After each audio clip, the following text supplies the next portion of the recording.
Hello and welcome to Do It Yourself channel.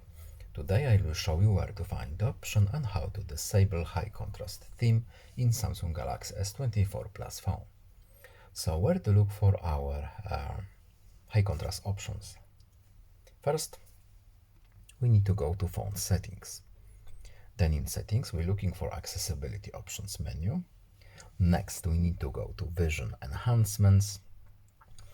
And here at the top we have display modes and high contrast is here. We have high contrast fonts, keyboards, buttons, etc. and the theme is right here. So if we have any of these high contrast modes enabled, when we tap the none option, it will come back to the default setting. And that's all. I hope this video is helpful to you. Please leave a like and subscribe. Have a nice day and see you in the next video. Bye.